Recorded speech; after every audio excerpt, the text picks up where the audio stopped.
নতুন মৌসুমে টালমাটাল Manchester United একের পর এক হার আর ড্রয়ের পর যেন কোচ রুবেন আমোরিমের ভবিষ্যৎ ঝুলেছিল সুতোয়। কিন্তু অবশেষে ওল্ড ট্র্যাফোর্ডে ফিরে এলো হাসি, জয় পেয়ে আপাতত বেঁচে গেলেন আমোরিমের চাকরি। শনিবার রাতে প্রিমিয়ার লিগে ঘরের মাঠে সান্ডারল্যান্ডকে 2-0 গোলে হারিয়েছে রেড ডেভিলসরা। দলের হয়ে গোল করেছেন ম্যাসন মাউন্ট ও বেনিয়ামিন সেস্কো। ম্যাচের 8ম মিনিটে ব্রায়ান এমবেউনের কাছ থেকে পাওয়া বল জালে জড়িয়ে দলকে এগিয়ে দেন মাসন মাউন্ট। ওল্ড ট্র্যাফোর্ডে প্রিমিয়ার লিগে এটি তার প্রথম গোল, সব মিলিয়ে তৃতীয়।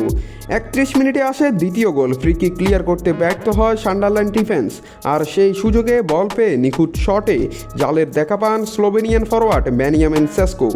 এ নিয়ে টানা 2 ম্যাচে গোল ফেলেন 22 বছর বয়সী এই স্ট্রাইকার। এই ম্যাচটি ছিল রুবেন আমোরিমের কোচ হিসেবে ম্যানচেস্টার ইউনাইটেড ডাগ আউটে 50তম মাইলফলকের ম্যাচে জয় এনে দিয়ে যেন আপাতত নিজের চাকরি বাঁচালেন এই পর্তুগিজ কোচ।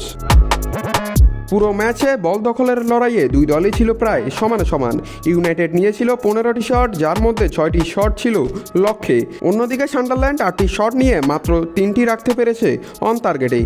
এই জয়ের ফলে 7 ম্যাচে 10 পয়েন্ট নিয়ে 8ম স্থানে উঠে এসেছে ম্যানচেস্টার ইউনাইটেড।